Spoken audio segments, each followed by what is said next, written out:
Hello and welcome to My Mom's Basement and the 300th episode spectacular edition of My Mom's Basement, presented by 3Chi and Barstool Sports. I am your host, Robbie Fox, along with my co-pilot, Clem.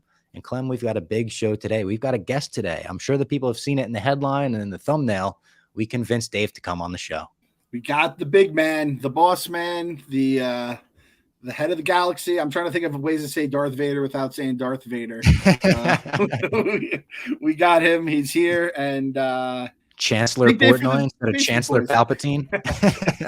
Which, by the way, we didn't mention Mon Mothma Chancellor now. Congrats to Mon Mothma, left the Chancellor. Oh, she's the Unreal. best. Every time I see Mon Mothma, I smile. And just like with Dave, he's become the Emperor of Barstool again. And here we are, happy. The Empire has risen again. It's almost like it kind of is like the Rise of Skywalker. It's like Dave Portnoy has rebought Barstool Sports. I was like, wait, what? What happened? That was kind of what happened. Somehow, in real life, right? Portnoy returned. That was a great interview. We talked all about Ahsoka and the general Disney Star Wars shows, Dave's Star Wars fandom in general. But before we get into it, we got to shout out our longest sponsor.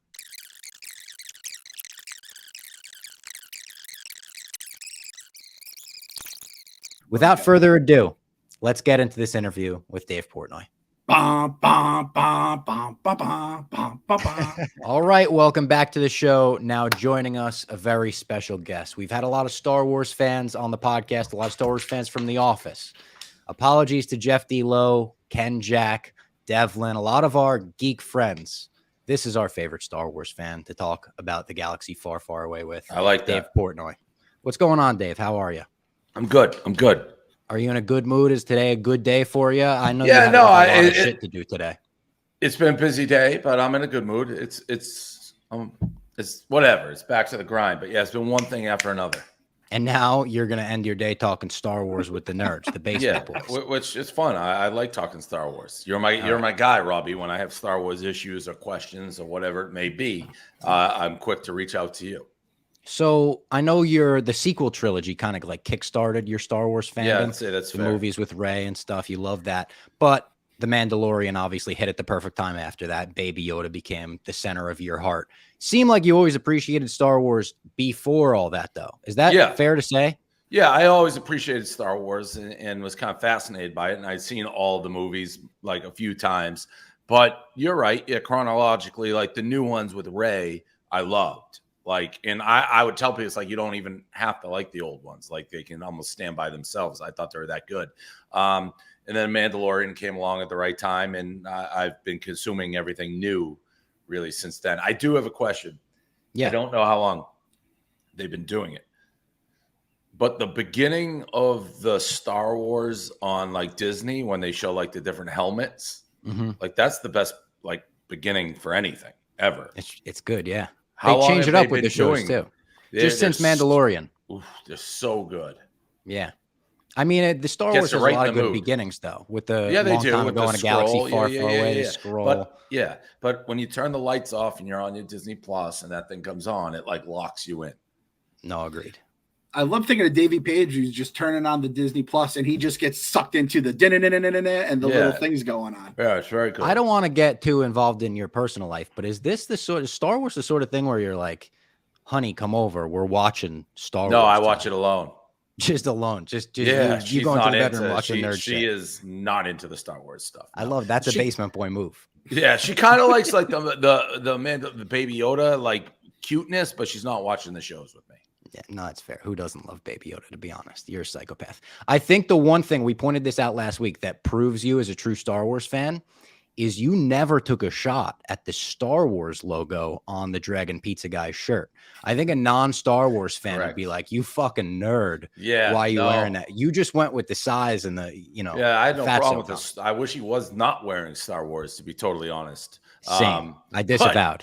Yeah, that was tough that he was wearing that logo because it does fit the stereotype of a negative Star Wars fan. But I obviously am a Star Wars fan, so I did not go after that low-hanging fruit. Let he who cast the first stone. I can't go. That wasn't the issue there. Speaking of fat Star Wars fans, I remember back in the day, this was before I even started part-time, you said, I want to get a big fatso here that loves Star Wars just to cover Star Wars. You know, I don't even really get into Star Wars. I just love how much they love Star Wars. And that was when, you know what? I said, you know what? I might be able to make it to Barstool Sports one day. I'll be Dave's fat Star Wars guy. Yeah. And now you have a skinny Star Wars guy. I mingle in it, but Robbie's a skinny Star Wars guy. But you have to be happy.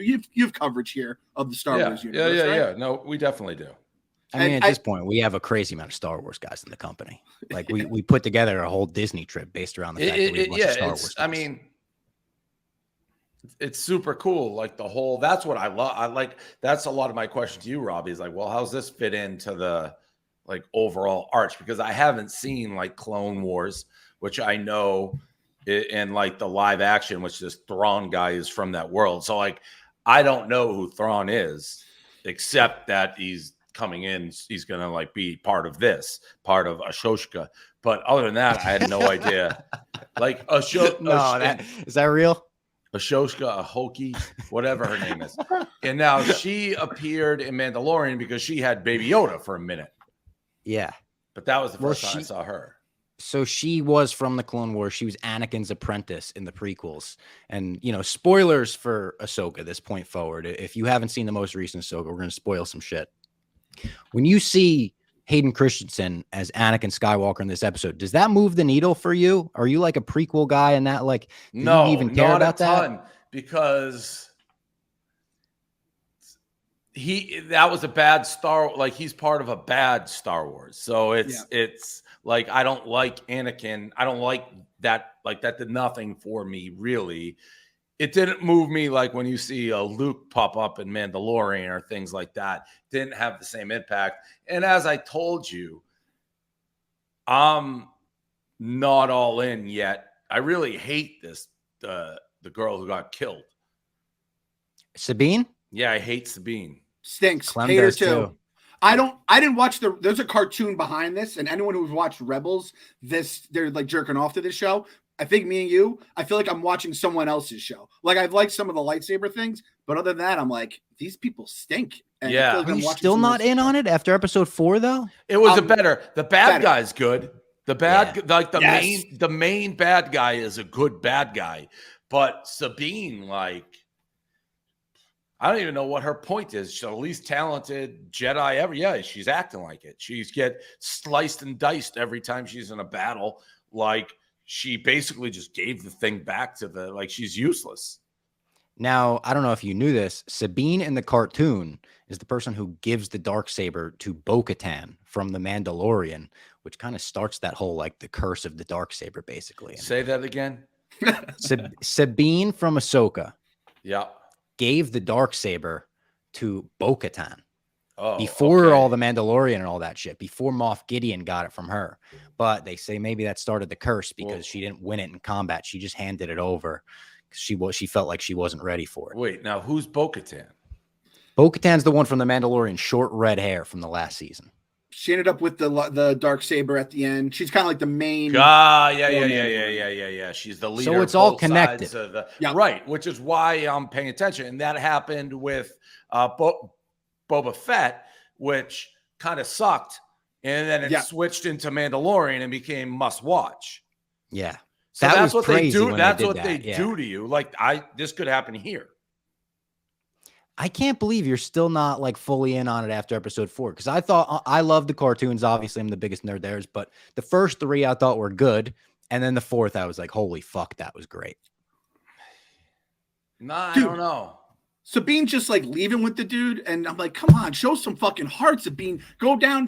I guess she did take a lightsaber. But that's Star Wars. You know, Luke goes on Return of the Jedi, goes up with Darth Vader into the Emperor's palace. Then The Last Jedi, Rey goes, surrenders herself to Kylo Ren. That's kind of a Star Wars Luke poetry. Didn't get cut in half like the episode before. That I'm not going to defend. That was crazy. And then we all had the recent episode, the lightsabers like we're chopping up houses just by like a missed shot, and it's like, you know, so the world was getting cut in half on a missed blade. It's like, we can't forget Sabine got cut in half 2 episodes ago. Yeah. Did you know Darth Maul, who gets cut in half in The Phantom Menace?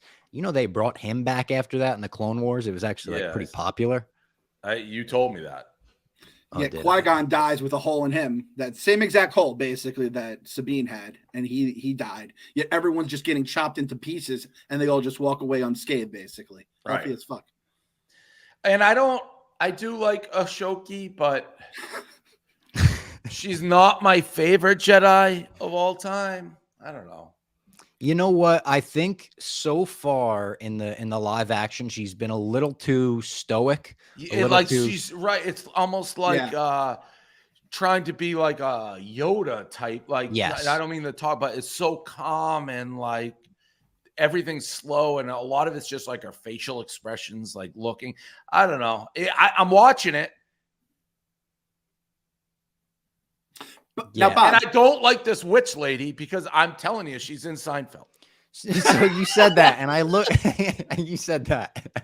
I looked it up. She ain't in Seinfeld. The closest thing I could find. She hasn't been in a lot. She's in a comedy of some sort. She's in one episode of Mad TV from 1999. No, that's not what I know her from. So her name is Diana Lee Inosanto, and she's Bruce Lee's goddaughter. That's like apparently why she's famous, and she's been a stunt woman for most of her career. No, that's not who it is. What's her name? Diana Lee Inosanto. So what am I thinking of? I don't know why you think she's in Seinfeld. I'm looking it up here, and apparently a lot of people are saying she looks like someone. A lot, trying to figure it out on the fly. She looks like a comedian. Then, if it's not her, yeah. And that's why you can't like fully what's her invest, name? because it's Diana Lee Inosanto. And I didn't realize this till I watched a heavy spoilers video this week, but she's wearing a yellow jumpsuit as a prisoner in the first episode. They gave her a Bruce Lee jumpsuit because she's Bruce Lee's goddaughter. Little fun fact for the people out there. I don't know if they're listening. She's not in The Mandalorian at all, though, is she? She is. No, she is in one episode. She's in the episode that Ahsoka's in. And that's the first time they battle. And she's like, where the fuck is Thrawn? Thrawn, by the way, Dave mentioned him. Thrawn is very much building this guy up. Thrawn. Yeah. He's never lost a battle except for the one that he lost. He's a strategic mastermind. I know that sounds crazy. He's a strategic mastermind, though. His ship is like a big Star Destroyer. It's got like a fucking cool tentacle design on the bottom. He was originally kind of space Hitler. And then they kind of retconned it. And now he's a little redeemable in some people's eyes. I don't think he is, though. Yeah, I told you, I read up on him, and it didn't make it. I wasn't sure whether it was like totally bad when I read up on him. Yeah, he got so popular that they kind of rewrote him as this anti-hero type thing. But I think he's a fucking villain. He's basically Hitler. I mean, come on. I'm trying to look up this. I'm going to find out who she reminds me of. I know. I don't know. It's not People Allison leave it Janney, in the comments. is Who? it? Allison Janney. Allison Janney? It's the voice of Austin. Shout out Austin. No. I'll figure it out. Leave it in the comments. This is a good thing to get engagement. I'm looking it up too, because Dave, I've been saying the same thing, and it takes me out of the universe. There's not a lot of people that take me out of the universe because she's like a corny comedian type figure. It's not. It's like a weird side character in Seinfeld. I'm telling you, it's like there's something to that. You know what does suck for her too is the two people who are her henchmen are so much better than her in the show. The 100%. two Jedi, that is tough. I think they are. I agree with you. Like maybe the best part of the show so far. It's such a shame that guy passed away. He's not seeing all the flowers he's getting right now. But amazing performance. Yeah. No, he's great. He's a great villain, and he's a good villain because he's saying things that aren't totally villainous, but he's very much a villain. Yeah, he's showing maybe signs that he'll turn, I think, at some point in the series, to be honest. I think he might turn and kill the witch or something. Like, I feel like this guy could work at Barstool. Like, he just tells it like it is. He doesn't choose sides. Like, Dave, you always say it, the left and the right, they're just a bunch of fucking idiots. This guy's right down the middle. He tells it like it is. Listen, you stop fighting. I'm going to take you to your guy. We'll use this map. Yeah, that was like crazy when he's like, let her go. Yeah. Yeah. That Dragon Pizza guy, he would have never done that. He would Never. have just taken the What was fucking up with lightsaber when throat. Ashoki grabbed the thing and like burned her hand? You know, I think that was a reference to Indiana Jones, Raiders of the Lost Ark, when he the guy grabs that fucking symbol and it burns the hand. They love to make references to other like Lucasfilm projects. So you know the guy who's like behind this whole thing, Dave Filoni. Have you heard that name? No. He's kind of like the heir to George Lucas. When George Lucas stepped away, this was his guy, his apprentice. And Dave Filoni is a 24/7 cowboy hat wearer who just lives, breathes, and dies Star Wars. He made all the cartoons, the Clone Wars, the Rebels that people love. And this is like his baby because Ahsoka was kind of his character. So these are all the toys in his sandbox. It is funny that we thought like Ahsoka would be in trouble when she got pushed off a cliff. And the other girl was like, you know, she got sliced in half and is fine. So I don't think like get a Jedi getting pushed off a cliff. Like, I don't know why she's waking up and I don't know where she woke up, a dream or whatever, in Anakin's lair. She woke up in the world between worlds, Dave. This is another thing from Rebels, the cartoon. It's a place beyond space and time. It's not necessarily time travel. Is that what the bad guy was worried about landing in? If they didn't do the calculations correct? Maybe not that. I think if you do the calculations correct, you could just be in no man's land and nobody could find you forever. But the world between worlds is fucked up. I think it's going to break a lot of brains because you could kind of call it like a purgatory. She ain't dead, but she ain't quite alive right now. Yeah, so she got damaged more by that than the girl getting sliced in half. That's a problem. She was fine. And there was no reason for her to get sliced either. Because in this episode, didn't the girl do the fucking Batman fucking smoke pellet and disappear? Why didn't she just do that in the prior episode? Oh, that smoke pellet, you're not dead? What? The smoke? What? Wait, I thought you were talking about when Ashoki won her battle. Smoke guy. The smoke no, guy? That guy just turned into smoke. He's not dead? He's dead. I'm talking about the blonde Shin, the apprentice. Oh, yeah. To escape, she just threw down the Batman pellet and like poof. Yeah. The smoke guy, we had every theory in the book about. He was kind of like useless, a gas too. bomb. Yeah, he was just a poof. Yeah, well, like why was that guy carrying? Again, I've seen some complaints because I do pay attention. They're being a little liberal with like who's Jedi and who's carrying lightsabers, and like that bad guy should not have been a lightsaber guy. I kind of like the idea of a witch animating like a bad guy. If you are carrying a red lightsaber, like you that's a big deal. I kind of, you know. Hey, Dave, you're preaching to the choir here. I'm just happy I have someone who sees it from my angles too right now. They don't even give Balon and Shin red lightsabers in this. They gave him the orange, which we've never seen before. It does not even white in the middle. It's just like an orange neon saber because they wanted to say they ain't Sith. Yeah, no, a red lightsaber is like we don't even know who this. And by the way, he got his ass kicked in every fight. Like he at no point was that mask guy like a threat to anybody. He kept going up against Ashoki and getting worked. Like that guy, if you're having a red versus a white, dark light battle, like it should be like the guy we've all given credit to versus Ashoki, not some guy in a mask who just goes in as a punching bag every time he's out there. You basically, if like you're a college football player, you have to have a helmet full of stickers before you get the red lightsaber. Before like, then you get orange or yellow or something. I could be crazy. You guys are experts. I do feel like it used to be when someone clicks their lightsaber and it goes up. That's like a defining moment in a movie, a show. It's happening every 5 minutes. These lightsabers going on and off every 2 seconds. Are you anti-lightsabers? No. Whoa. Don't be throwing around That's words crazy. Like that, Rob. I mean, what's the problem with that? I think I'm saying the exact opposite. If you start using them like a fork and knife, kind of loses the importance when you see it. No, I could see that. It's like who is that guy? Why does that guy have a lightsaber? Did that guy just go to Disney like we did and get to make his own lightsaber? He just paid the $300. Yeah, he got a lightsaber. R.I.P. Disney Dave. Like, hey, cut the line. Got it right here. Boom. Right. You made a red when you went to Disney. Was that like just because you were wearing that, or you feel more in tune with the Empire? I feel like I'm more like I'm probably more bad than good. So yeah. Like people have said to us, like compare Dave to a Star Wars thing, and we don't know if it's an insult to say like Darth Vader or something. No, You know, something. I love Darth Vader. In fact, I would say I like Vader, and I know like Anakin, but we could use more Vader in some of these. I agree. So- I mean, Vader's been awesome in all the shows, even the shows that haven't been so good. Vader's been pretty badass. Yeah, and like when you see even Smash Matt, I like just any more like pure Vader references, the better. Which I think we might get. Do you watch closed captions? Are you closed caption gang? No, I don't.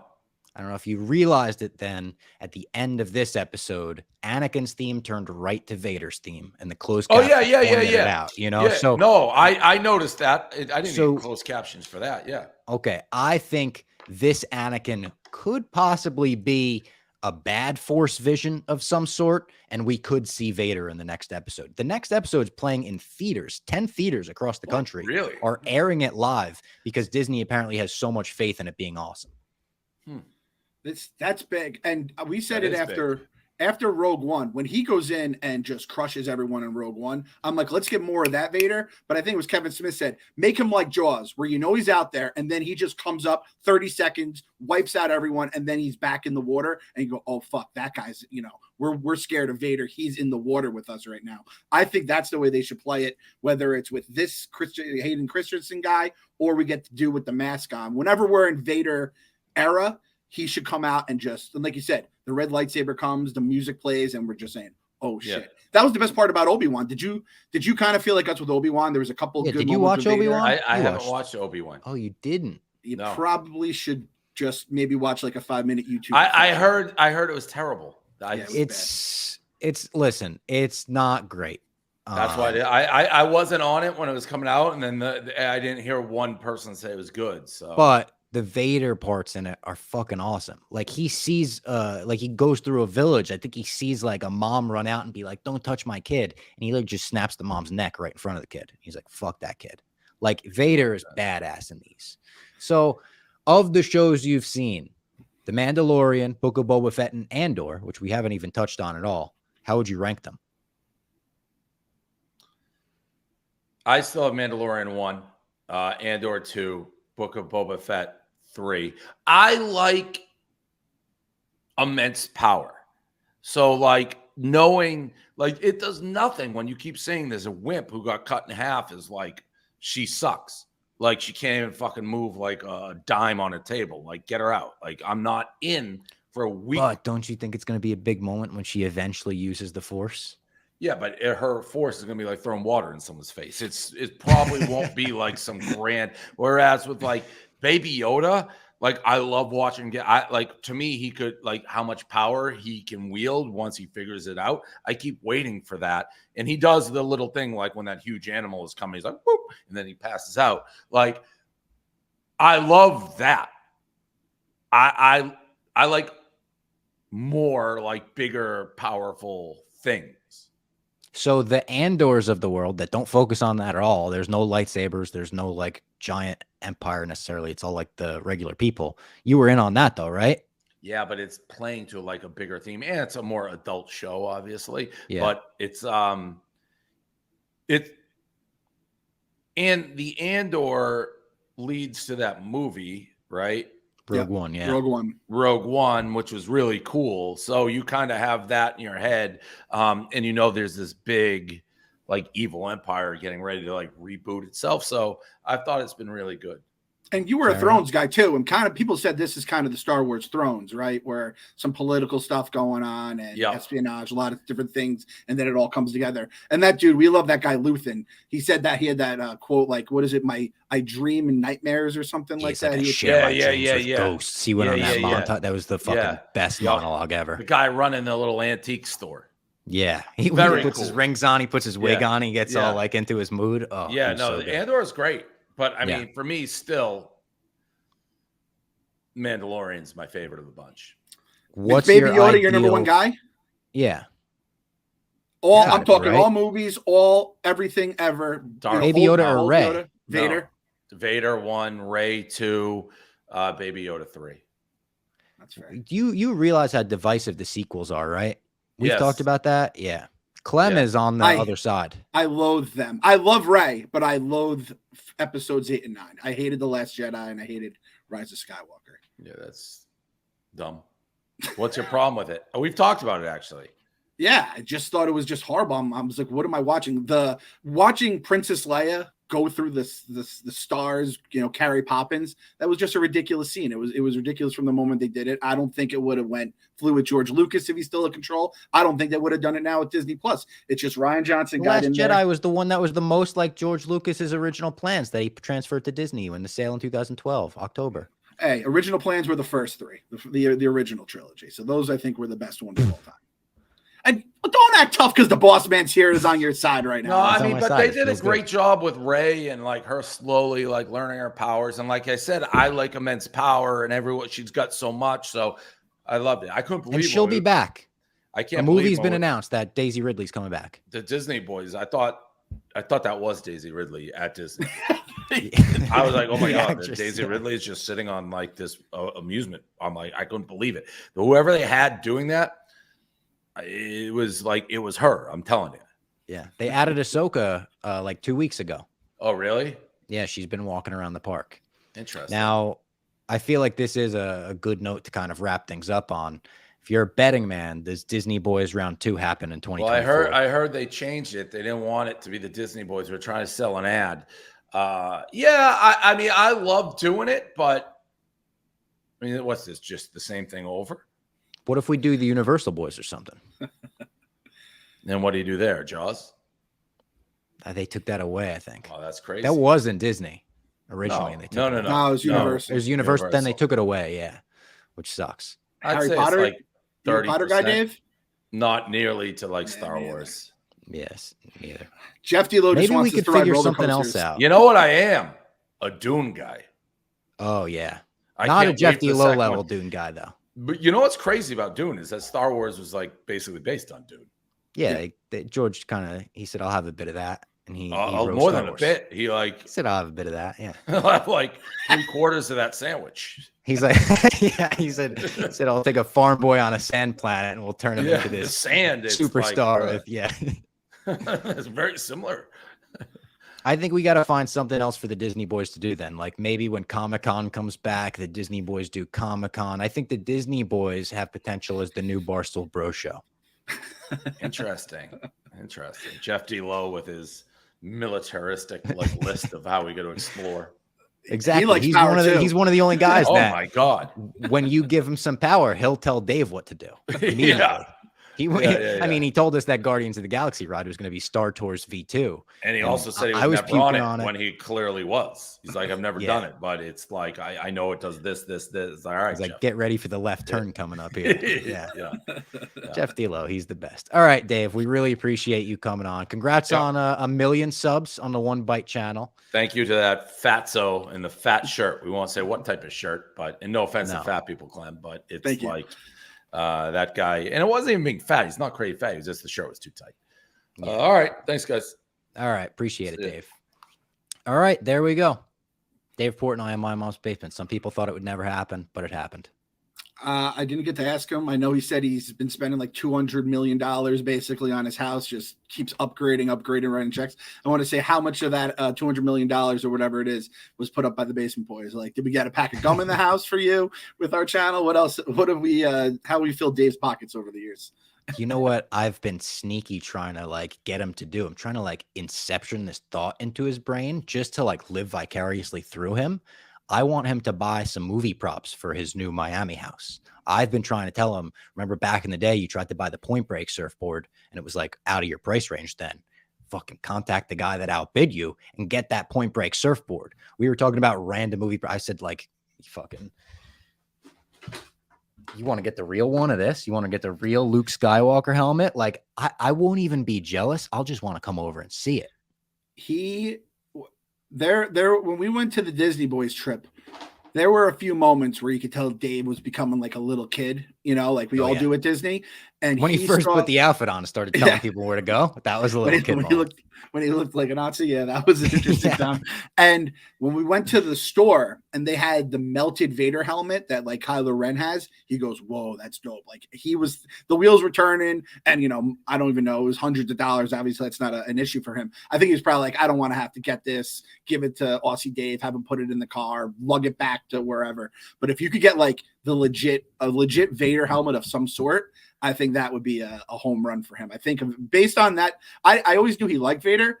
At the same point, when we were in Disney, he kept saying, like, I like rooting for the good guys. He roots for the good guys, but I think he respects guys like Vader more. So I feel like he would probably go with a Vader prop over anything. So maybe we'll get him. We'll show him a really nice auction of a really nice game used Vader helmet, and then we'll get him to buy it. I don't know how much money Dave necessarily has now, but can we get him like an actual miniature of the Death Star that was unexploded, like the actual Death Star that they were, you know, rotating on a blue screen back in '77? Kind of sick. Put it in a glass case or something, and then like we could have some kind of light show where whenever his enemies fail, instead of popping a champagne bottle, it could be like the Death Star like blows the champagne off the lid or something. Do you think he'd ever show up if we ever got him a full, like, and I'm talking heavy duty Hollywood level quality Vader outfit? Do you think he'd ever throw on a Vader? Like he wouldn't. I think he would. I say yes. They used to have one for. I know they used to have one for the Blackout show or the Blackout tour. Blackout tour, yeah. Devlin told me that they used to just have costumes that they'd go on stage in. And he was like, our Vader one was the screen accurate. Like we were like, you know, making tons of money from the Blackout tour. Like let's reinvest into the Blackout tour. I think Devlin would go out in a Vader costume and like hype the people up. I do think people hear the Vader theme play as Dave walks past him sometimes in the office too. So he doesn't even need to have the song playing. It just will play in people's heads. Like, you know, like that fight with Clemmer the other day, I was like, holy shit. Like we have a legit battle going on here. That was crazy. My favorite part of the whole thing was Feidelberg calling him the sheriff. Him saying unironically, like, well, Clemmer's kind of the sheriff around these parts. It made me laugh so hard. And I love Clemmer. He's my Honkers teammate. I thought he had balls going up against Dave like that. I mean, you got to respect someone with balls, but like, oh my God, I was afraid for him for sure. I said, now I think he should just dress like a sheriff. I think that'd be so funny. I saw someone put him as Woody from Toy Story, and it actually like they didn't have to do that much work. I was like, holy shit, Clemmer is Woody this whole time. They have the same legs and arms and everything. It's unbelievable. And like, trust me, he went at Dave just one-on-one, job potentially on the line. I didn't even want to argue about The Last Jedi with Dave just because I didn't want to like, end up pissing him off. Oh, it felt good having him on my side. I ganged right up on you. I was like, I knew you were going to too. I was like, your opinion don't matter. It doesn't matter what you think. I went the rock on you. Nothing better than like when mom or dad has your side in an argument and it's like, yeah, you're losing this no matter what. You're just standing there like arms crossed, like what he said. Yeah, why would you even hate it? Yeah. Let's shout out Game Time, the exclusive ticketing partner of Barstool Sports and obviously a longtime sponsor of My Mom's Basement. Created by fans for fans, Game Time is the ticketing app that makes it easier than ever to score last-minute deals on tickets to sports, concerts, and shows, and they guarantee the lowest price. So you could go see football games. Obviously, football's back. Drake, 21 Savage still on tour. Morgan Wallen, Luke Combs, SZA, baseball, U.S. Open still going on as of this recording. There's a ton of stuff. You go see a comedian. I just saw the new Shane Gillis special. Hysterical. Go see Shane Gillis. It's all possible with the Game Time app. The best last-minute price drops can be found on the seats you never thought you could buy. They'll even credit you 110% of the seat price if you can get a better deal elsewhere. That's awesome. You can even get limited-time discounts with exclusive flash deals, and the purchase process is so easy. It just takes 2 taps and 10 seconds. Once you buy your tickets, they're delivered directly to your phone, no printer needed, and the app also allows you to easily share your tickets with friends via text so you can get into the game seamlessly. Skip the hassle, enjoy the moment. Download the Game Time app or just go to their website, Google Game Time, and enter your email. Redeem code MMB for $20 off your first purchase. Terms apply. Shout out Game Time. Love Game Time. The best, the GOAT. We should have taken advantage of having Dave on and just asked him to take us to other cool things with Game Time, right? That's I know. I tried to what you do with sneak your that videos. in for the Disney boys at the end. Just try I to, appreciate again, that. inception a thought into his mind of like the new Barstool Bro show, Dave and the nerds, Dave and his gang of nerds. It's kind of like when Steve Harrington starts hanging out with the Stranger Things kids. Yes. It's like, we're kind of a fucking sick duo. I don't know if you feel it, but I'm feeling it.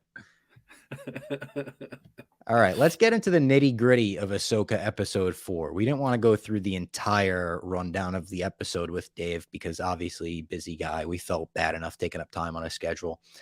This was directed by Peter Ramsey, Clem, the co-director of Into the Spider-Verse and the director of episode 5 of The Mandalorian last season, The Pirate, which looking back, I think was one of our favorite episodes of the whole season. Had that awesome practical effect pirate with the vines all over him. It was just a sick episode. This guy, Peter Ramsey, after this episode, after Into the Spider-Verse, obviously a masterpiece, and The Pirate, he's one of my guys that I'm trusting like Rick Famuyiwa. I'm just rolling that one right off the tongue there. I love it. So, I mean, I guess we kind of like, I don't want to say spoiled it, but a little preview of how we thought this episode. I liked it. It was clearly the high point of the season so far. The lightsabers in particular. I still have legitimate beef with Sabine. And there is still I'm still feel like I'm watching a show that other people, like I'm catching up in season 5 of a show while everyone else has like 5 seasons worth of stuff they're living and dying with. But as soon as I saw Fallen Jedi, I'm like, all right, let's cook here. That was the title of the episode. And that's why I was like, shit's going to get nuts here at some point. And after the episode, it's like, well, who's that about? Could be about someone, could be about someone else. Dun, dun, dun, dun, dun, dun, dun. Did Sabine redeem herself at all in your eyes in this episode? Like, did she move the needle for you at all? I thought when she put the fucking Mando helmet back on, started using the grappling hook, pulling people into Ahsoka, I thought she was kind of cool in this episode. So I think she uses the Mandalorian tools better than the Mandalorian, right? Because we always said it's like, dude, well, at least she didn't use the blowtorch. The goddamn blowtorch didn't get used. Blowtorch. Well, she was in a forest. Thank God. Yeah. She started a forest fire. Oh man, I just blogged about a wildfire video. It was fucking the most crazy footage I've ever seen. So Sabine, my note says it here. Sabine stinks. I just put that down, but I understand like.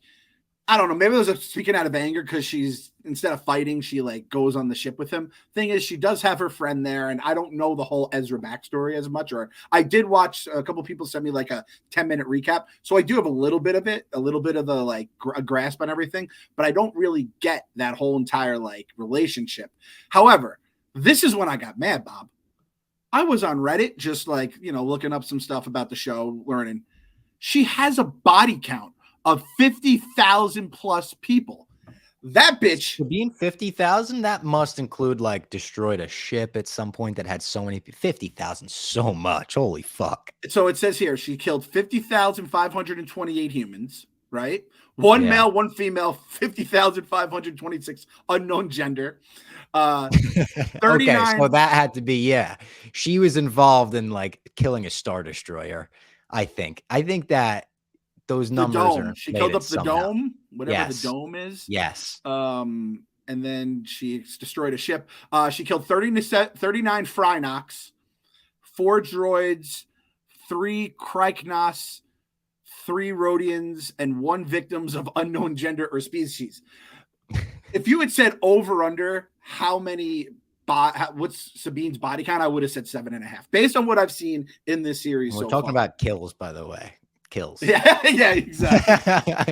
I would have said that body count is higher than her kill count. That's what I would have said. Well, it is tough when I hear that. It seems like the droid count should be way higher when I hear that, by the way. Like 4 droids. Just being in the Star Wars universe, I feel like you drop me on Tatooine and I'll fucking rack up 4 droid kills. No offense to I'm not droidist. Droids. Yeah, I'm not like the Mos Eisley guy and no droids in here, but droids can be fucking assholes, as we saw in this episode. And I think I could kill a couple of them. Like George Lucas said about the ones in Phantom Menace. He sliced through them like butter. Some of them pathetic. So it opens with Sabine, Huyang, and Ahsoka trying to fix their ship. They discuss potentially destroying the map. Kind of Infinity War vibes when it came to this, I thought, with Gamora being like, kill me because I'm the only one that knows the location. It's better to kill me than let him get to it. I enjoyed the dialogue about that.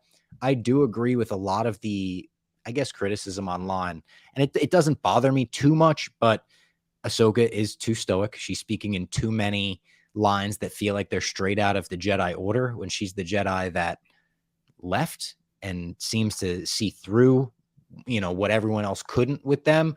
I think episode 5 with Anakin should bring more personality out of her, but I don't think it's Rosario Dawson's fault either. I don't think it's a bad performance. I think it's just like her lines are all kind of one-liners.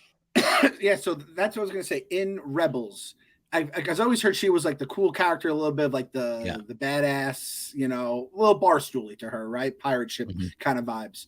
Is she like this on the show, or is she different? She's different. I mean, like by the time you get to Rebels, time has passed since Clone Wars and shit. So she is a little more older and a little more mature, but she's still like a little more vibrant than this and just a little more conversational than this, I would say. So I don't know if it's the let's start our hero at the low point and bring her out of that, which we have mentioned a bunch. Lucasfilm loves to do that. But for now, the first 4 episodes, her dialogue, it got better at the end of the episode, actually. When she's talking to Balin, however you say his name, and they're talking about, Anakin, and he knows who Anakin is. Oh, well, Anakin never mentioned you. It was better. It felt like it flowed more, but at least the conversations with Sabine, and it could be part of the reason why Sabine's not working. You need a character like Ahsoka that we like to kind of like give you a good sign off on Sabine and give you good vibes about her. But yeah, Sabine strikes me as she's kind of what Ahsoka was at one point, right? Kind of like the odd-fitting piece that doesn't want to like live by these Jedi rules. And as we are very much a part of on this podcast, the Jedi do kind of suck when it all comes down to it.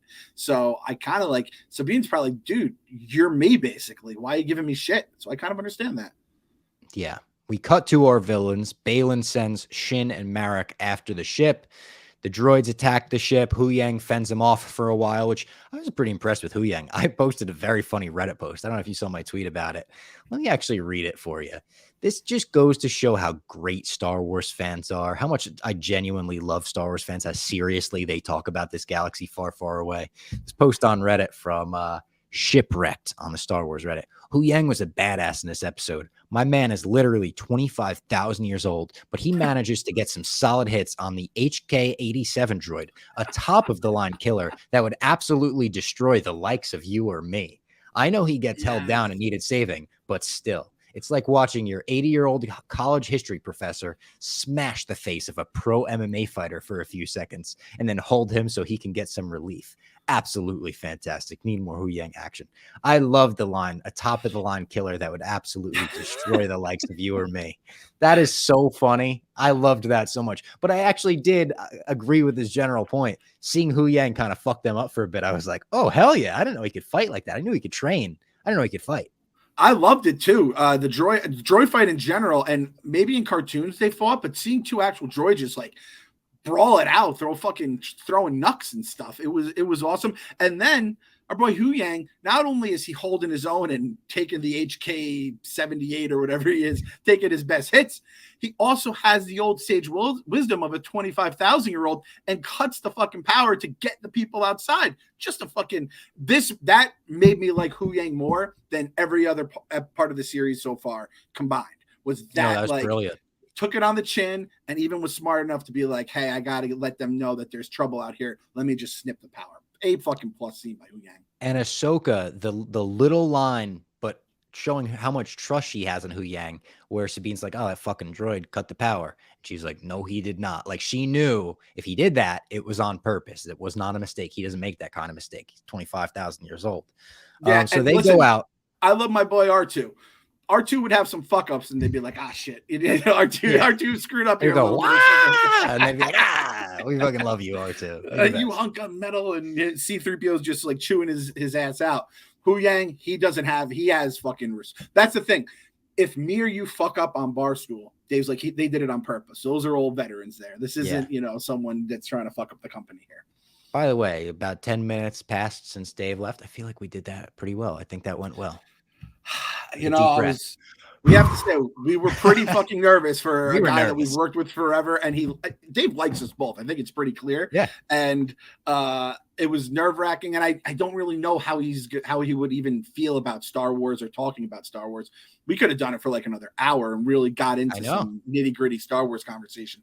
But Dave's kind of reached another level that I don't think we could really take much more of his time. We told him, like I specifically said, 20 to 30 minutes and no more, because much like Conor McGregor or Dana White or the likes of these big celebrities that are like, you know, massive, they have a bunch of shit on their schedule. I find you get in, you have some laughs, you get out real quick. You never want to be a bother on someone that obviously has fucking, he'll go to a meeting, you know, in 20 minutes where he decides on like millions of dollars of revenue of this, that, and that, the next thing. Meanwhile, here he's like Ashoki and Sabine. Is that real? I love how you called them out on that. Is that real? And like the first one, I didn't know if it was the first one is so far off. It was crazy. Carabas, you're doing all the names, but I've seen how he texts you with these whacked out names as well. And that's a Dave thing. The names do not compute, the names and dates. Which he can't ask him to get Star Wars names right. He can't get Earth names right. We're going to ask him to get all these galaxy far, far away aliens right. I mean, we can't get him right half the time. So you can't fault him on that. But they have a cool tag team match. This is kind of the theme of the episode, as we get some tag team matches. The first of which, Ahsoka and Sabine versus a jobber tag team from out of town. You didn't even get to see their entrance. They were already in the ring when they cut to them. And they have some cool scenes. I loved seeing Ahsoka pick someone up and use them as a human shield. That was like something out of a video game, kind of out of a Fallen Order or a Force Unleashed. So I thought this was really cool. And Hu Yang told them as they go off into the forest, stay together. You guys are way better together. If you separate, things are going to go wrong. And what do you know? The professor was right. 25,000 years of wisdom. Like that's the grandpa, grandma, or without, you know, spoiling too much, my boy Master Splinter. He's telling the boys, hey, stay at home or else something bad's going to happen to you. And the exact thing that was going to happen. I want to just tweet that out so badly. But for the people that haven't seen it, it is such a good payoff, that entire thing throughout that movie, that I was like, man. And by the way, we deserve like portions of the movie, because I've had many people being like, yo, I'm going to go see this movie now just because of the clip you guys are talking about it in the clip. Yeah. Bro, is it just me or have you watched that like 5 times a day since I tweeted it? Oh, it's one of those things. Stop. Yep. If you don't know what we're talking about, it's the scene from Teenage Mutant Ninja Turtles Mutant Mayhem, the new one, which I think was out on Paramount Plus for a hot second, and then maybe they pulled it, but now you could get it rent for $20. However you can watch this movie, watch it. It's worth the $20 rental. I truly think that. It is so funny. There's a scene where they're just trying to be New Yorkers. And apparently it was an improv scene by the kids that were playing the Turtles. And they're talking about bacon, egg, and cheese with the Bev. Yard, we outside. It cracks me up. And I've been watching like The Sopranos. So I just sent it to my girlfriend. I was like, me after an episode of The Sopranos with the, hey, I'm a gangster. It's just the best. Mutant Mayhem, if you haven't seen it, is so worth seeing. One of the best movies of the year. My kids are saying those lines nonstop. They don't even know that they're mocking like New York City people or anything like that. But and they even sneak in and they say Arizona iced tea. I didn't notice that till you tweeted me, and I was like, oh my god, it's me. It's me. It's you, Bob. I relate so much. Back to Ahsoka, Hera, and fucking weirdly, her son Jason go and take a journey in the Ghost to find Ahsoka in this forest and Sabine and all them. Carson Teva, our favorite X-Wing pilot, makes an appearance. Yep. I do like that this guy's kind of becoming like the Wong of this universe. Wow, I'm not saying that because they're both Asian. It's because they're making cameos in both of these shows, obviously. But he's kind of like the linchpin of all of the random shows as an X-Wing pilot that I guess we've learned to trust. He sniffed out Cara Dune before Disney did even.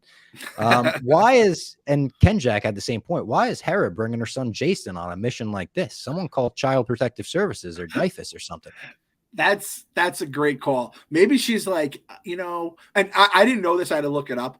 His dad's a Jedi who died, right? Yes. And kind of the person who trained Ezra. He was awesome. Freddie Prinze Jr. did his voice. Amazing character. Kanan Jarrus. How did he die?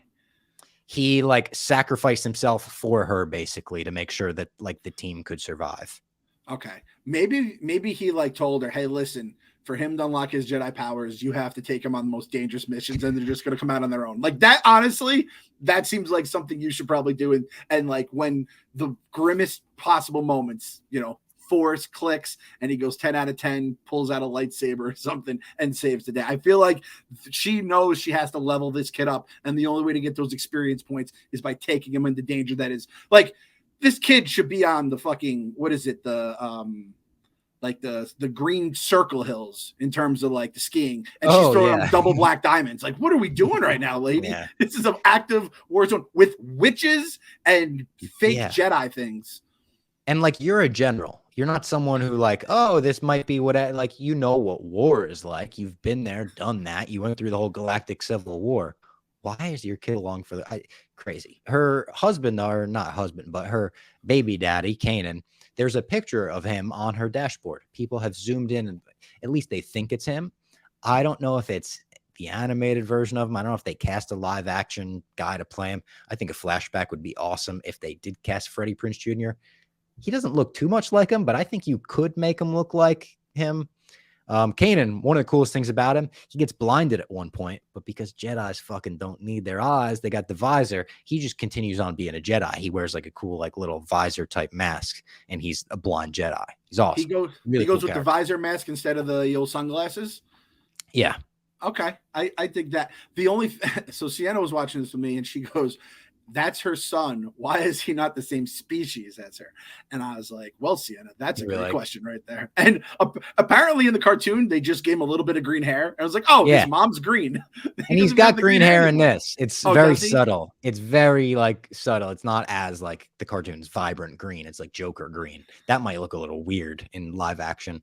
But yeah, he does have just a little green hair. Yeah, he's got a little pigment from his mom in the hair follicles. It's like, oh, your mom must be this crazy alien that looks nothing like us because you have a little bit of green hair. I just thought that was funny, and I don't know how often that's happened in Star Wars. I don't think I know like a lot of mixed species characters. At least, hey, it's 2023. I know it's a galaxy a long time ago, but right now it's progressive.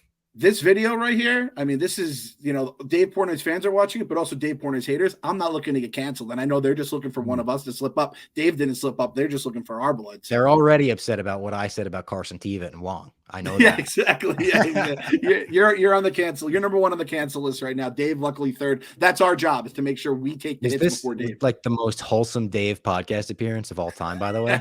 Might have been. I think so. One thing I want to note about this shot, I don't know if you noticed it. The Rebels fans that love the Ghost and love this ship had to be coming themselves, because they gave it like 3 slow-mo shots of like panning around the Ghost, showing it from above, showing it from below. It reminded me of, and I'm going to cross the line here, Star Trek, the motion picture. The first Star Trek movie, which I didn't watch obviously when it came out, but they had so much of a budget inflation from the TV show that they were like, holy shit, we can make the Enterprise look fucking awesome. So the whole movie is just slow motion shots of the Enterprise, and it sucks because they're just trying to show off how cool it is. It reminded me of one of those slow motion Enterprise shots where they were like, the Ghost is here. Everyone remember the Ghost. And I was on my couch being like, that's the fucking Ghost. That's the one from Rebels. And there's a ship in the back and it comes off. That's the one they were on the whole time. I was losing my mind. I guarantee Filoni had them do that shot so then he could be in his house and go do like the fan noise, cheering as he saw it come on the screen. There it is. And there's just something about that gray and those color schemes with the yellows and the oranges. It's a lot of, let's be honest, it's kind of like dipping in a little bit of the Falcons lore there, right? Totally. A lot of Falcon there. Which is fine. Probably comes from like Ralph McQuarrie, and I could be totally off base, I would not be surprised if it came from like Ralph McQuarrie unused Millennium Falcon art. Mm-hmm. Yeah, exactly. So that was cool because I know I've been promised, there's a few things I was told. The Ghost's awesome, Chopper's awesome, Chopper has lived up to it. And Jason has green hair because his mom is an alien.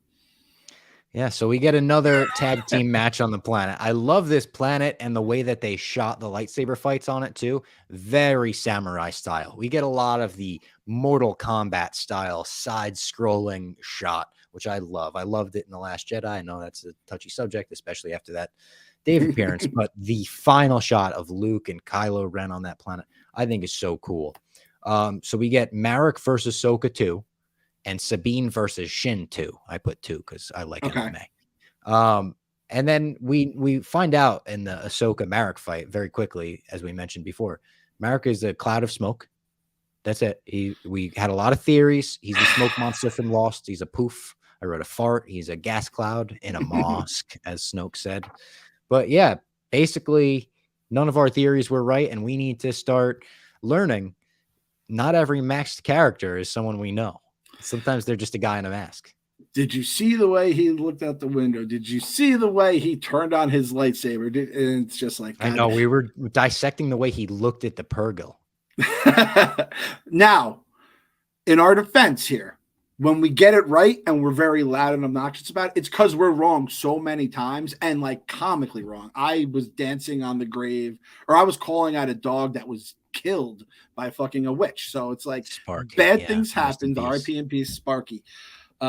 That was tough, though. That was tough. I kind of wanted him to survive getting cut in half just to see how little lightsabers actually kill people these days, and be like, Robbie, now defend this. But the fucker turned into smoke, and it's green smoke, which I guess means he was the witch's creation. Which, going back to it, I don't hate that. I think that's kind of cool. No. I'm cool with that. If that was her creation, that's fine. I actually meant to bring this up to Dave, and I forgot to. The Inquisitors. Actually, no, he didn't see Obi-Wan. It would have done him no good. Like, this kind of is like the Grand Inquisitors. Just, they stink. They absolutely stink. They get washed every single time. That drove me nuts. I'm going to find out who this actress is, because I have been in the same boat as Dave, and it's been driving me nuts. And if I go back to that episode of Boba Fett or Mandalorian, whatever it is, when she was fighting Ahsoka, I said too, I go, this woman reminds me of somebody, and it's going to drive me nuts. And I looked it up online as I was talking to you, Dave, and I'm like, oh, someone says it reminds me. The person's like, you might remember her from her stunt work. And yeah, buddy, I don't remember stunt work. Exactly. I just that's not me. That's why when he said she's in a comedy, I was like, I don't think you recognize her from the one skit she was in of Mad TV in '99, but she was in a skit in Mad TV. So I don't know. What she's. Leave it in the comments. That could be this week's little prompt. And I'm not saying, I'm not trying to say anything problematic here, saying people look alike. So I'm just put it out of your minds now. No, I'm not doing that at all.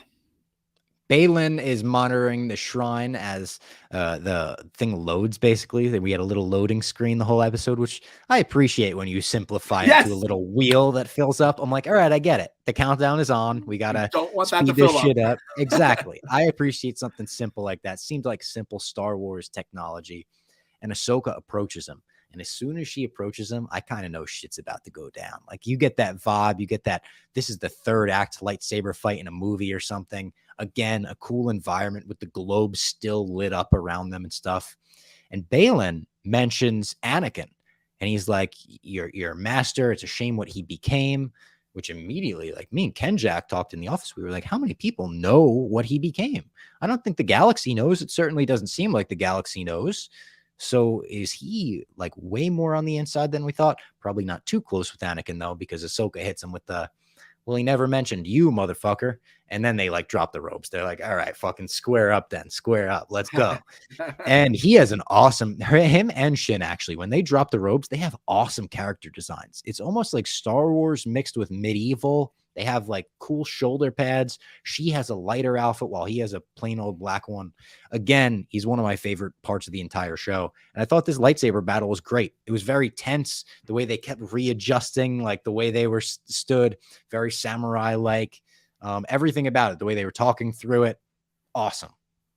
There was really no wasted movements. There was a couple interesting things, like when Ahsoka kind of like used her foot as like leverage or whatever, and it didn't feel sloppy. Or some of the lightsaber fights, maybe in like the prequels or so, it seemed like it was more dancing than it was like actually trying to kill each other. Over choreographed. Yeah, exactly. So I hope that's not like a hot take that people are going to get mad. That's just how I feel. I'm not trying to upset the Star Wars people any more than I already have here today. I also wrote this down, and God damn it, it hurts, man.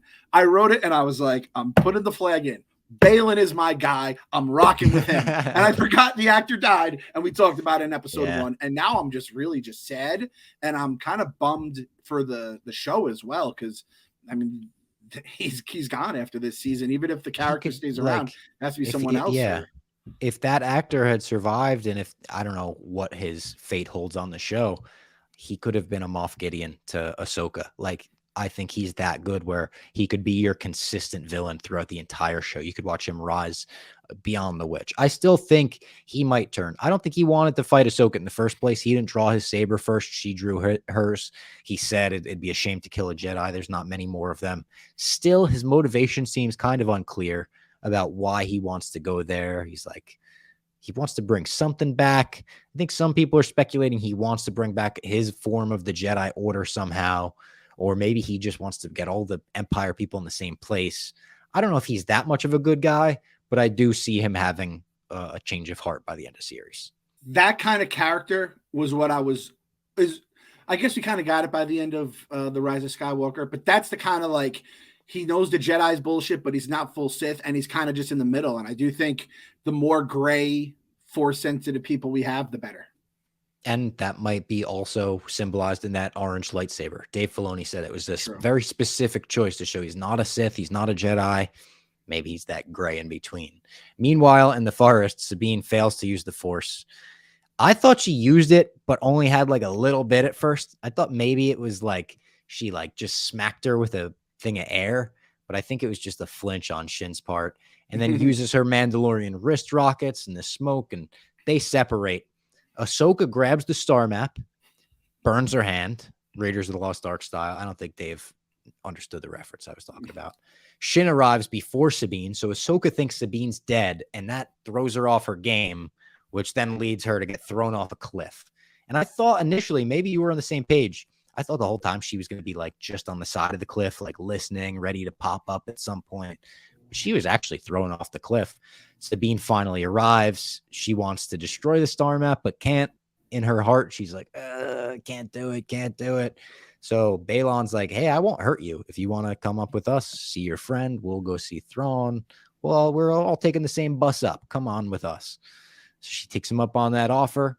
The Eye of Sion enters hyperspace, which was a cool scene. Again, though, I was like, Jason just watched a fucking bunch of deaths. And when he looked up at his mom and was like, he hit the, I have a bad feeling. He didn't go all the way. But I thought he was just going to be like, Mommy, like, I want to go home. Are they dead? Like, he watched terrible deaths, explosions in space where people that it seemed like Hera cared about were screaming as they went down. Ah!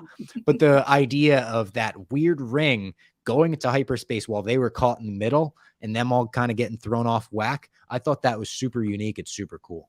Yeah, the realism of Star Wars is kind of like an oxymoron, but it's like, you don't think like this thing is so powerful it would just kind of just fry the shit out of just people who left it in its wake.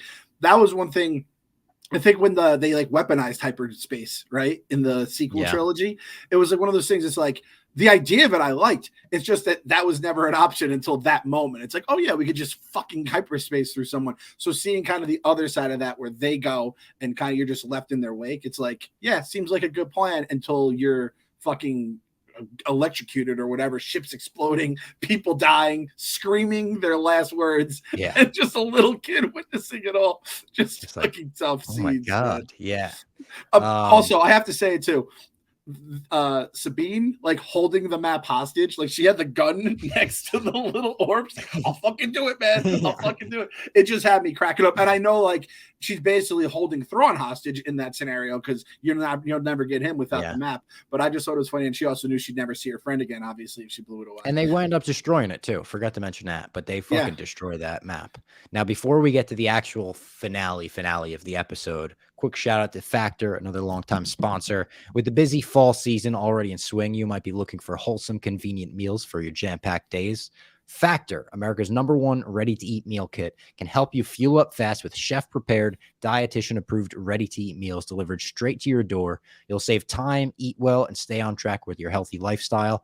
I love Factor. I just got a delivery of Factor recently. I had Italian herb chicken that was so unbelievable. Had all this little rice on it. They actually do a lot of stuff in Factor that's not rice, but tastes exactly like rice.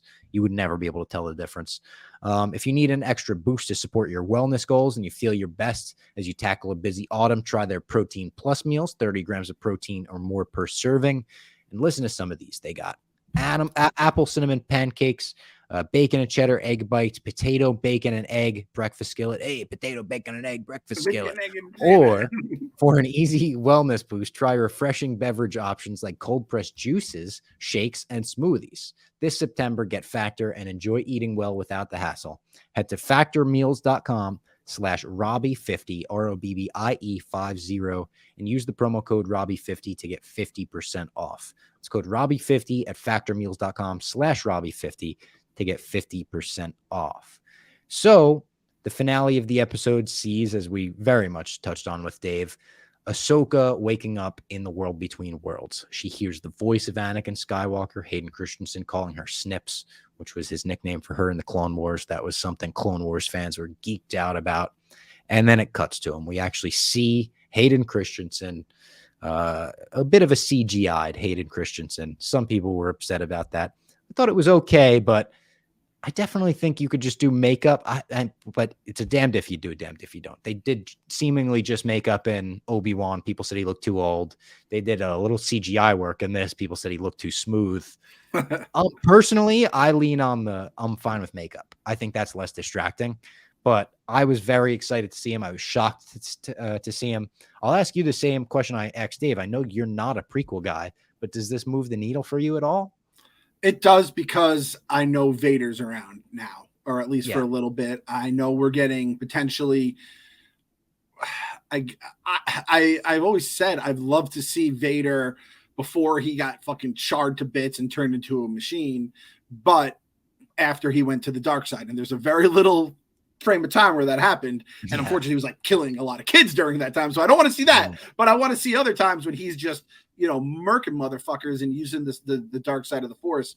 So I'd like to see that side of him. But I agree. I saw it and I'm like, this just looks, what it looked like? It kind of looked like our dozen pictures. Yes. Were all super smooth. I feel weird sharing those on my story, dude, because I'm like, I hope my followers don't watch the dozen, don't think that I'm like, I look good in this. No offense to the graphics team at the dozen's amazing. Awesome. No offense. And also it gets a lot of engagement when they do our faces like that. So maybe it's a brilliant choice, but we are buttery. We look like handsome Squidward or like Smooth Yoda. Have you seen Smooth Yoda?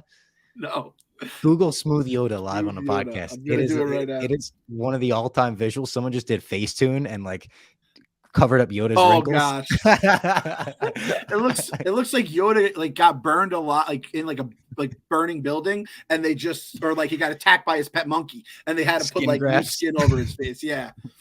Oh my gosh, it's a weird look, but that's kind of what we look like in our dozen pictures. It's strange. Certain people, it seems like they tried to make them look hot. Like certain people, it looks like they tried to make them look big. Me, I feel like I look like a little bigger. My cheeks look a little bigger. I don't know if they want to make me look jacked. I don't know what they were thinking, but I think for you, they put in like UFC reporter, like, so they're trying to make you look like the UFC guy. So you have a little anger to you and like mystery. Me, it's like big oafish cartoon dad. I'm Homer Simpson, basically. I was gonna say you look like Homer. Yeah, I look like Homer, which I don't hate. Yeah, you definitely look like Homer in that. Check out the Basement Bowl. By the time this is out, you'll probably be able to watch it. We played each other in the dozen one-on-one tournament. I'm calling it the Basement Bowl because it was a hell of a game. Jeff slapped a must-watch on it. He said it was the best match of the first round. You said we were the main eventers because we wrap up the week, and he says we lived up to every single moment of that main event. So the Rockers breaking up, the Mega Powers exploding, and the Basement Bowl. 3 absolute And also, moments. I feel like if you're a basement boy or girl, the niches will hit for most of you. Like a lot of them will, at least. Whereas a lot of the other matches I know, what was it? Large versus Clemmer. They were doing Batman 66 niches and sandwiches. It was like the oldest, dozen matchup ever. Love those guys. Respect to those guys. But ours might be a little more accessible to My Mom's Basement fans. We need to do a super niche Clemmer show where you and him just talk about some old school Batman and shit like that. I think that would be a lot of fun. I would love that. Look, old school Batman is that purple one right there. That's the complete series right there. Oh, wow. That's the complete series of animated. That's the Dark Knight trilogy. This stuff is all Batman. How many seasons did the old one go? The animated series? No, the 60s or whatever. It's only like 2 or 3 seasons, but a lot of episodes per season. They formatted them way differently back then. I think it's 2 seasons technically, or 3 maybe. But there's a billion of them. There's like over 20 episodes a season, and there's a bunch. And obviously the movie. Okay. The movie's great too, because they take all the villains and team them up. It's like a Sinister Six type deal against Bat. It's so good. Have you done any content with Clemmer, like a podcast or anything like that? No, never had. And I love Clemmer. We sit across from each other. He comes on, We Gotta Believe, sometime to talk Mets, and it's one of the most easy conversations I have. And everyone else is the same way, obviously, that I'm on the show with. But it's just like plug him in, and he just is ready just to do whatever you need to do. It's fun. So I think he'd be good down here in the basement. After Ahsoka, let's try to put together, not you and me necessarily, but me and Clemmer, maybe we'll put together some of the more absurd stuff from the 66 Batman show, and we could like introduce it to you maybe on the show as a podcast, and the listeners obviously have like a 1966 Batman spectacular. I think that would be fun. Only if we get to use our AI dozen faces in the thumbnail, along with some AI Batman villains, because that could look wacky. We all look like Batman villains in our own right. Me, you, and Clemmer. Pretty much. Some wacky fucking features. Pretty much. Predictions for next week. I kind of said a couple of mine. I think that Anakin might turn bad at some point. We've been hearing Mustafar rumors. If there are Mustafar rumors, I would love to see Obi-Wan. I would love to see Ewan McGregor reprise that role real quick. Otherwise, I think we're going to get an entire episode of World Between Worlds and flashbacks, and maybe some cuts to what's going on with them getting Thrawn back. I could see Thrawn showing up at the end of episode 5, especially them putting it in theaters and shit, and Filoni being the writer-director of this one for the first time all series. I think we'll probably get him. I'm going to say this about Thrawn, and I actually made a note of it. This is one of those things where if Thrawn had come in by episode 2, I know people would have been upset that it didn't take more to get him there, because especially people that watch Rebels, and it was probably such a, oh, fuck, we got rid of this guy moment. I personally would have been one of those people who were like, I'm very happy. I know people are mad Baby Yoda was just back with the Mandalorian by the beginning of Mandalorian. Yeah. Mandalorian season 3 would have really been a problem if we had to go get them back together, and then like people were upset by the pacing with them together. So I would have loved to have seen it. So I want to get Thrawn sooner rather than later. I also really want to like Thrawn and make him my guy, especially now that Balin's obviously on his way out. You kept throwing the H word around though, and it's going to be hard for me. I know, Bob, but come on. Do you really have to? Can't you say anyone else? You can't even say Stalin, who is an awful person in his own right. Fucking, I don't know which one of them was better at military strategy, but that's Thrawn's thing. He's a military strategy guy. He just wins. Hitler was not a good military strategist. It just they were good. I mean, he had his maybe he's not the H-man. I mean, fuck him. We beat him in World War II, Like exactly. I'm not riding for him. Fuck him. I'm a World War II expert. I watched like 5 World War II movies and docs in like a week for some reason around the Oppenheimer time. Yeah. I do have a prediction, and this one's going to blow your mind. Ooh. This one, but the reason why is because it comes from someone, Marolf232, and this person said, you know what? I watch Rebels. On Rebels, the plan is always get captured, climb into air ducts, mess with the bad guys from the inside, get out. Sabine is 100% going to do that, and she knows it. She is like, you just wait until I get into those air ducts. Your robots and lightsabers and whatever will make no difference. That's what's up here. So that's my prediction is we got air ducts coming. Is that like, so we have the space whales, hyperspace whales. We have the World Between Worlds, and then we have the air ducts. So I'm about to get my whole Rebels experience here, huh? It's Ezra more than Sabine in the air ducts, but there's a lot of air duct crawling. Yeah, there's a lot of, which might make you like it even more. A little John McClane diehard pods. Exactly. If you watch on YouTube, there you go. Also, just a quick shout out. Everyone that's been with us throughout the podcast. This is the 300th episode spectacular. We did grow some balls and ask Dave to be on it, hopefully to give the listeners something back. Being a podcast for over 300 episodes, we have 350 on the feed, is a miracle, I think, in the niche world of nerdy shit at Barstool as well. The fact that Dave came on, the fact that Dave now owns Barstool again, and we're not just a gambling company anymore, I think maybe helps us. So I'm going to say cheers to 300 more episodes as well. Goddamn right, Robert. Goddamn right. Boom. There you go. It's been an absolute pleasure. I remember us doing the Endgame preview, right? That was a big one. That We was had the like graphics the made second up. episode of My Mom's Basement ever, I think. That's crazy. I And think that was back. episode 1 was Dana White, and episode 2 was Endgame preview. Then the next one was Endgame recap. That's a good way to start. And I like, hey, Dana White followed by 2 Endgame things. The only thing is Dana White to me, the viewership was I was thrown off the cliff like Ahsoka, basically, is when they went from Dana White to me. But remember, we were getting Trig. We had the custom Trig drawings for us back then. Yeah. We had you as Cap, me as Thanos. We've had so much crazy shit. We've gone through some bad content, some good content in terms of stuff we've been recapping. But it's been a blast. And honestly, the Basement Boys and Girls have been amongst the most fun people to interact with because we're all just kind of like, I always say, when you get into the Barstool world, everyone has like a very similar just like view of the world where it's like, have some fun. Like no one has to be so serious. I think a lot of the other shows out there that do this nerdy stuff, they're a little more typical nerd and they're a little more robotic and shit. And I kind of like that we have some fun. There's not as many references to the New York Giants roster. Yeah, exactly.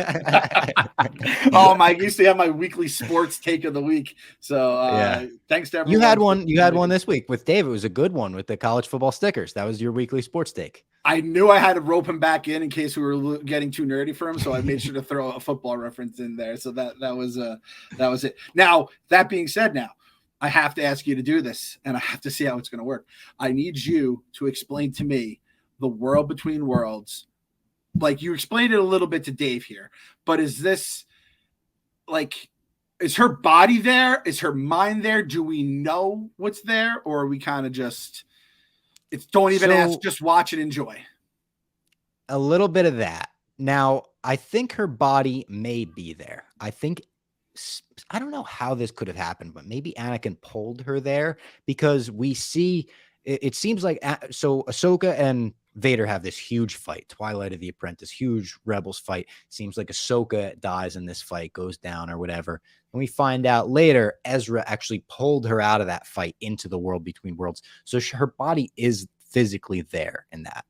I'll lean on Dave Filoni's description of the world between worlds here.